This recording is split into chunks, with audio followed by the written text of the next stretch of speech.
All right, good morning. Here we are once again on yet another very interesting edition of your regular program, this time of the morning, talking about today in the dailies, coming to you from 24 News Radio and Television at Duikiti. My name is Olushola. I will welcome you aboard this morning. But well, I don't do it alone. I always have a companion, a partner, and a colleague. Grace, how are you this morning? Good morning, sir. I'm fine. How are you? I'm fine too, thank you. Right, let's get down to business. The headlines in the dailies today, if you please. Right, coming from the Nation newspaper, the President Bola Ahmed Tinubu, is speaking about his vision for the Federal Capital Territory. That's a story you find on the Nation today. And Atiku marked Tambuwal Secondus, Egbu, others head for ADC, talking about the new coalition in their bid to unseat the sitting president. Another story says governors Badaru Dangote Otedola, others bid Dantata farewell. That's the late elder statesman who was buried in Faroe, Saudi Arabia. Over to you. And still coming from the headlines today, Polytechnic in Badon. Makinde under fire as stakeholders hold views over name change. 2027, David Mark, Adegbeshola, Abdullahi get positions as coalition adopts ADC. And also coming from the Independent newspaper, flood disaster, Kebbi Deputy Governor visits affected homes in Rafin Atiku. All these and more will be coming your way after this time out. Do stay with us, as I promised to be very interesting again. Welcome once again.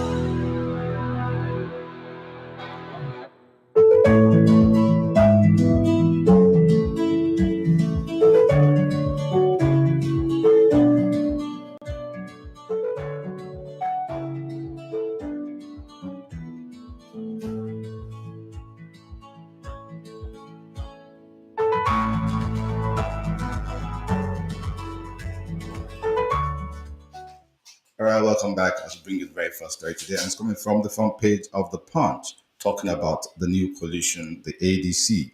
As the coalition meant to oust President Bola Tinubu from power gains momentum, the All Progressives Congress, APC, has asserted that the president will emerge victorious in the 2027 election. APC spokesman Bala Ibrahim described the coalition, whose leaders met in Abuja on Tuesday, as dead on arrival. Multiple sources within the coalition movement revealed their plans to adopt the African Democratic Congress as their political platform, confirming the Punch's earlier exclusive report. That story you get from the front page of the Punch this morning.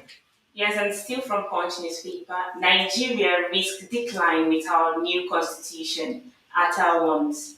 A former governor of Akwa Ibom State and member of the Patriots, Victor Atta, has warned that President Bola Tinubu will risk leaving Nigeria in a worse state if he exits office without ensuring the country gets a new constitution.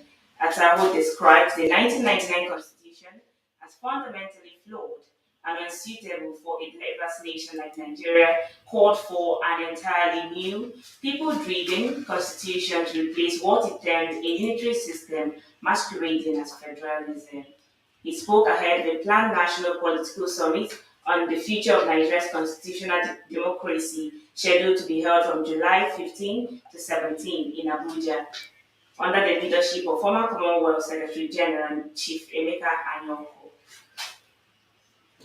And still from Punch, marketers defy Dangote's petrol slash, retain high pump prices.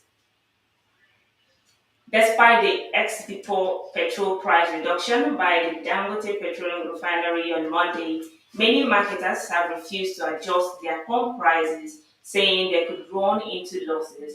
The marketers who spoke with the newsmen on Tuesday stated that dropping their pump prices would not be possible unless they exhaust the product purchased at prices around 900 naira per litre. The newsman reported late on Monday that Dangote Refinery had reduced the ex-depot petrol price from 880 naira to 840 naira per litre. That's 40 naira gap. Well, if it's reflected at the pump, let's wait and see. Because I learned that the independent marketers are adamant, and I still maintaining the formal price. Yes, they are. I think I buy their belief that they bought at 900 and now it went down to 800 and Yes, but it shouldn't be a permanent thing. If if their prices were undercut, like it should be a one-off. Maybe when they get rid of this particular Yeah. supply, then So they more can like the adjust. onus lies in the hands of the Dangote refinery. So if they're able to maintain this, so maybe when they're exhausted the ones they bought at 900 naira, they can. That's my thinking. But then, like I always say, this is Nigeria. On to the next story. It's also coming to you from the front page of the Punch. It says, Akeredolu's death probe sparks tension in Ondo. We all remember the late governor of Ondo State. The recent petitions and calls on the Ondo State government to commence an investigation into the death of former Governor Rotimi Akeredolu have sparked tension in the state. Reactions have continued to trail the calls, with prominent indigents calling on Governor Lucky Aiyedatiwa not to dabble into the matter. The Punch reports that Akeredolu died on December 27, 2023 in Germany after a protracted illness. After his death, Aiyedatiwa, who was the acting governor at the time, was sworn in as substantive governor. For more on that, check it out from the Punch today. Yes, this one says Nigeria's economy grows 3.7% in the first quarter. The Nigerian economy is estimated to have grown about 3.7% in the first half of 2025, driven by improved business conditions and increased oil production. This was reviewed in the Stanbic IBTC Bank Nigeria Purchasing Managers Index (PMI) report compiled by S&P Global and released on Tuesday. Newsmail reported that the World Bank reaffirmed its projection that Nigeria's economy would grow by 3.6% in 2025, higher than the 3.4% recorded in 2024, despite shift in global trade dynamics. This projection is lower than the Central Bank of Nigeria's estimate of 4.17% and the ambitious 5.5% GDP growth forecasted by the Nigerian Economic Summit Group in January. Another story coming from the Punch today says, Nigeria risks decline without new constitution. Atta warns. A former governor of Akwa Ibom State and member of the Patriots, Victor Atta, has warned that President Bola Tinubu risks leaving Nigeria in a worse state if he exits office without ensuring the country gets a new constitution. Atta, who described the 1999 constitution as fundamentally flawed and unsuitable for a diverse nation like Nigeria, called for an entirely new people-driven constitution to replace what he termed a unitary system masquerading as federalism. Well, what's your opinion about that? A new constitution is long overdue, but do you think this administration has the political will and whatever other will it might need to do such? I actually think the question should we be talking about a new constitution or an amendment of the one we already have? Well, amendment, a new one, preferably a new one. What's there to amend? That constitution is And who seems to be gets holding the the new country back. one? The same people that were in power when the current one was done. Perhaps you didn't listen to what I said. I said I wonder if this government has the willpower, political will, and what have you. It's rather unfortunate, but it's a roundabout situation. To Sure. just keep going round and round in circles. All right, and from the Sun newspaper, Coalition Atiku orders make final decision. Top members of the People's Democratic Party (PDP), including former Vice President Atiku Abubakar, former Senate President David Mark, and former Sokoto State Governor Aminu Tambuwal, met yesterday in Abuja to perfect arrangement for a coalition of opposition politicians for the 2027 general elections. Daily Sun reliably gathered that the meeting chaired by Mark is about plans by some opposition politicians to move to the African Democratic Congress as a platform for the 2027 general election. Yeah, the Sun newspaper will be your guide on that for more updates. Yes, still coming from the Punch. Article El-Rufai coalition reviewing Obi's single tenure proposal, says Tanko. The Labour Party presidential candidate in the last election actually mooted the idea of serving for one term and leaving for the North. The story goes thus. The national coordinator for Obedient Movement Worldwide, Dr. Yunusa Tanko, on Tuesday said that the Labour Party's presidential candidate in the 2023 election, Peter Obi, has submitted his single tenure proposal to the opposition coalition for consideration. Tanko stated this during the conferment of a chieftaincy title of Seriki Maskan War Hero on the former Anambra governor and a commendation letter, recognition of his selfless service and dedication to the Pantami community Igombe. The former media aide to Obi was also decorated with the title of Dan Meje Baba Pantami and a commendation letter signed by the district head of Pantami Palace, Mayor Mataba Abdullah. That story is coming to you from The Punch. Okay, and still from the Sun newspaper, INEC chairman charges REC to decongest polling units, manage electoral logistics security. Chairman of the Independent National Electoral Commission, INEC, Mahmoud Yakubu, has charged resident electoral commissioners, REC, to furnish the commission with their plans to decongest and enhance voter access to polling units and manage electoral logistics and election security. He gave the charge in his remark at the second quarterly consultative meeting, which was held at the Commission headquarters in Abuja on Tuesday. He also challenged them to explore other areas like cleaning up of the voters' register and deepening the Commission's engagement with electoral stakeholders at state and local government levels. There's the Sun newspaper will be your guide for more of the complete report of that story. And still talking about the coalition and the build up to the 2027 election, we now move on to the Tribune newspaper, where the story says that concerned leaders of the PDP have urged the party to join a proposed coalition aimed at ousting President Bola Tinubu from office in 2027. In an invitation extended to the dedicated members of the PDP, the leaders are encouraging the party to merge its entire structure into the coalition, creating a unified movement to move President Tinubu in 2027. That's a story coming to you from the Tribune. And now see from the Sun newspaper, this one coming from the East. In Enugu, we are building institutions, not just projects. Governor Peter Mba has spoken on how he is future-proofing the key initiatives of his administration, from a 300,000 acres agribusiness revolution to AI-powered smart green schools. He says he's embedding them in systems that would outlive him. I think this is actually a good initiative from the Governor of Bass administration in Enugu State. It's all about the agribusiness, and I can remember, the situation of the country, talking about the diversification of the economy into the agricultural sector and other sectors of the economy as well. Yes, if he's actually walking the talk, yes. But if he's not Yes, only talking the talk, then perhaps there's a ray of hope there. But yes, you know, when these people speak, I'd rather take it with a pinch of salt. of It's course. best seen to be believed. I mean, this is Nigeria. Now you know. Yes, on to the next story, and it's coming from The Guardian, still on the coalition, and this is a very interesting development. Our party not for sale. ADC stakeholders reject Adegbeshola's emergence as crime. That's a very interesting one. Ongoing efforts by a coalition of opposition politicians under the aegis of the African Democratic Congress ADC appear to be heading for the rocks as a section of stakeholders vehemently oppose the emergence of Egbeni Ralph Adegbeshola as interim national secretary of the party. Led by the national public secretary of the party, Dr. Musa Issa Matara, the group, in a statement on Wednesday, rejected what they termed as the attempted takeover of the party by Adegbeshola. We're not opposed to coalitions. We're not opposed to reform, but we are opposed to hijack to imposition and to speeches that sound revolutionary but hide elitist intentions beneath poetic language. The stakeholders, which include women and youth groups of the party, noted. Well, interesting days ahead, if you ask me. Sure. The highlight says, our party not for sale, ADC stakeholders reject Adegbeshola's emergence as crime. Let's just sit back and look.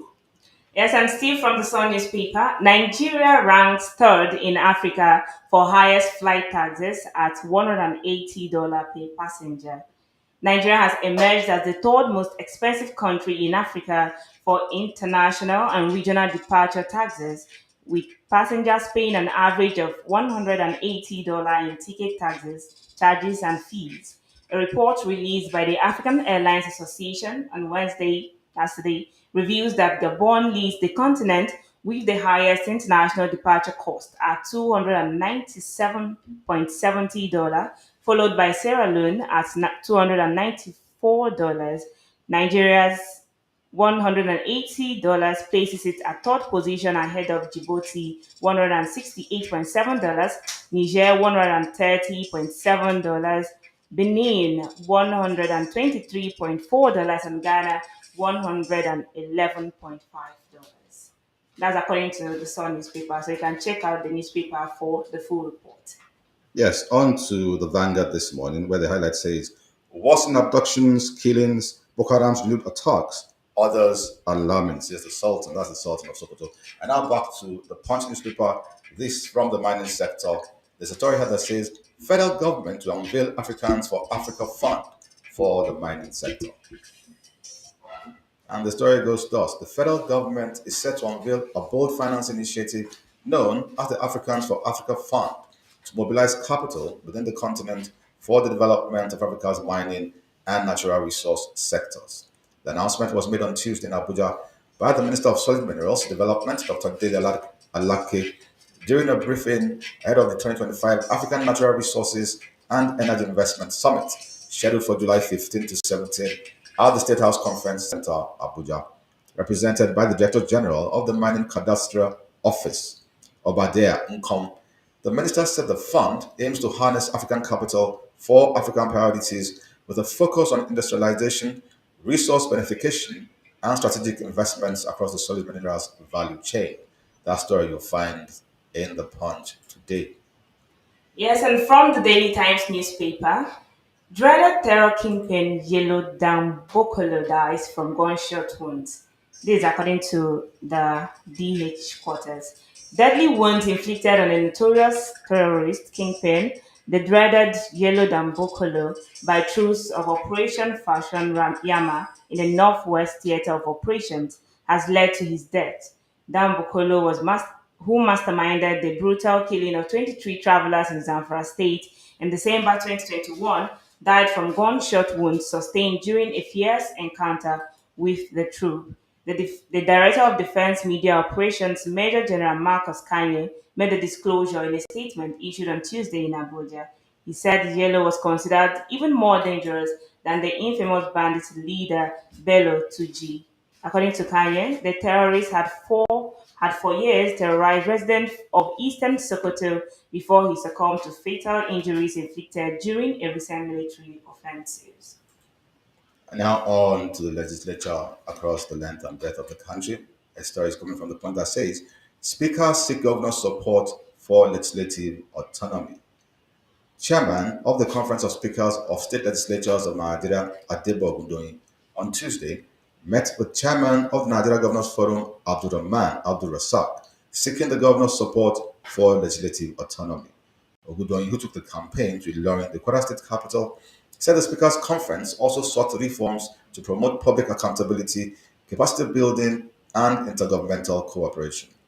Ogundoyin further gave details of the reforms being sought by the Conference of Speakers while stressing the need for efficient synergy between governors and state houses of assembly. That's a very interesting bit coming to you from the Punch today. So for more on that story, check it out from the Punch, or rather Yes. in the Punch. Okay. This one says child labor falls by 22 million, 54 million still at risk. This is according to ILO. The International Labour Organization, ILO, has welcomed a global drop in child labor by 22 million since 2020, but raised the alarm that 54 million children still remain trapped in hazardous work. ILO Director for the Abuja Country Office, Dr. Vanessa Fala, made this known yesterday at the 2025 Children's Conference on the Elimination of Child Labor held in Abuja. Speaking at the conference to commemorate the 2025 World Day Against Child Labor, Dr. Fowler said, "Today is set aside to intentionally reflect, deliberate, and assess the child labor situation globally and in Nigeria. She called for renewed national and international commitment to protect children's rights to education, health, and a dignified future. That's according to Daily Times newspaper. You can check that for more updates. Well, back to another story from the Punch. It still has to do with the build up to the 2027 election. Kano NNPP chair dismisses Kwakwanso's defection rumors. Well, that's been bandied around for some time now that is likely to replace the sitting vice president. In Yes. any case, there's no smoke without fire. The story goes thus: the Kano State chairman of the New Nigeria People's Party, Hashim Dangurawa, has made speculation the reports that the party's former presidential candidate, Senator Rabiu Musa Kwankwaso, is planning to defect to the All Progressives Congress (APC). Speaking in a telephone interview with Tribune Online on Tuesday, Dugun Rabat described the defection reports as unfounded, but said the widespread nature of the rumor was a testament to Kwankwaso's influence in Nigerian politics. The plan of the former presidential candidate of the New Nigeria People's Party to defect is just a rumor.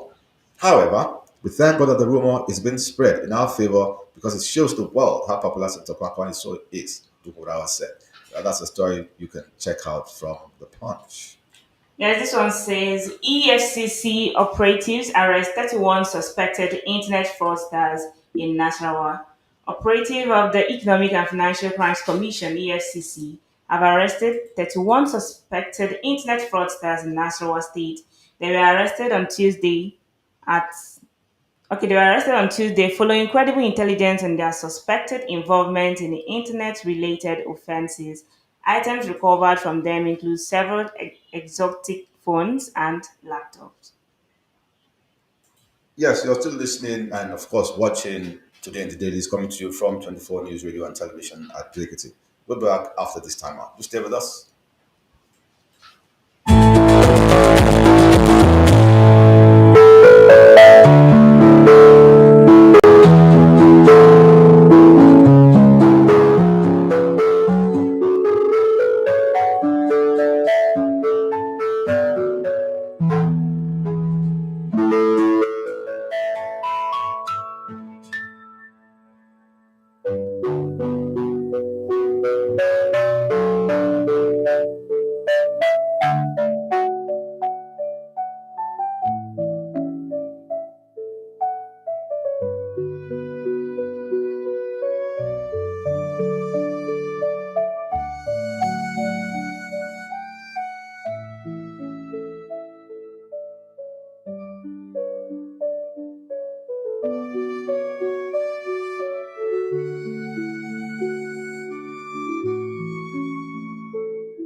All right, welcome back and thank you very much for staying with us as we're now on the last leg of the program this morning.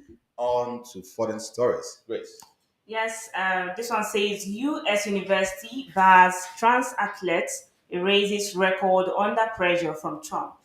A top university in the United States has agreed to bar transgender athletes from women's sport and erase records set by a prominent trans swimmer following pressures by the administration of President Donald Trump.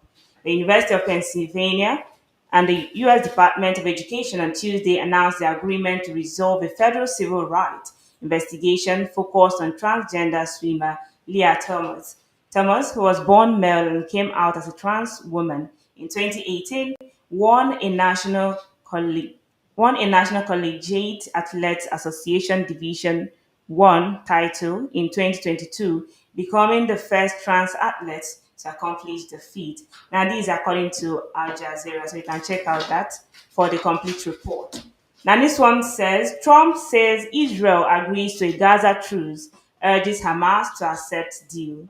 US President Donald Trump says Israel has agreed to the necessary conditions to finalize a 60-day ceasefire in Gaza and urges Hamas to accept the proposal.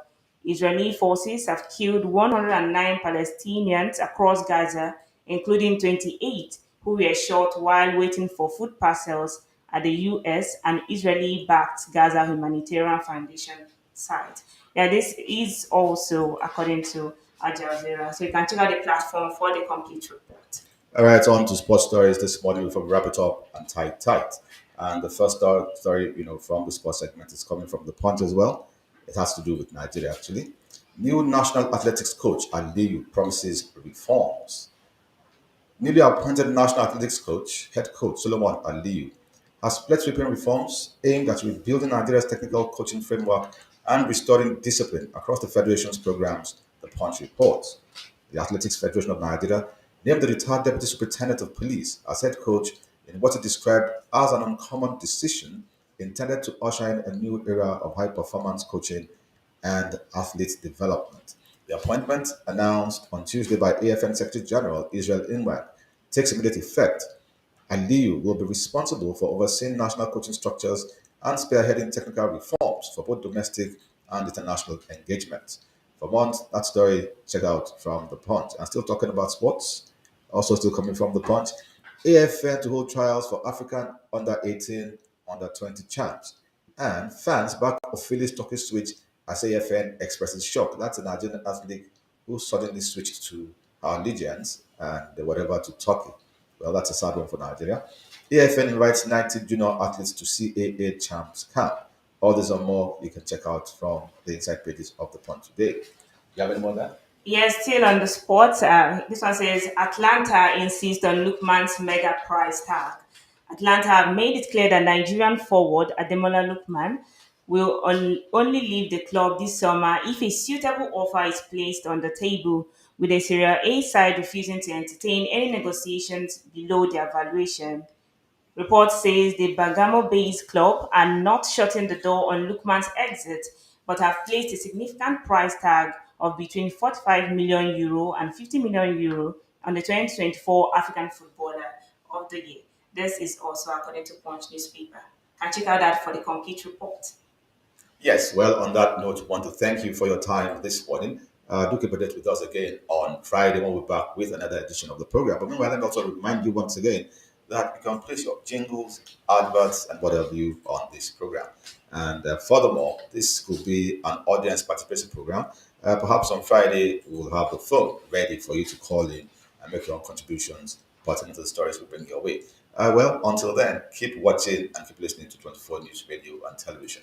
My name is still very much Olushola Iwale. Good morning and have a wonderful day. And for my colleague, Yes, Grace Mwa, for do enjoy the rest of your day. Good morning.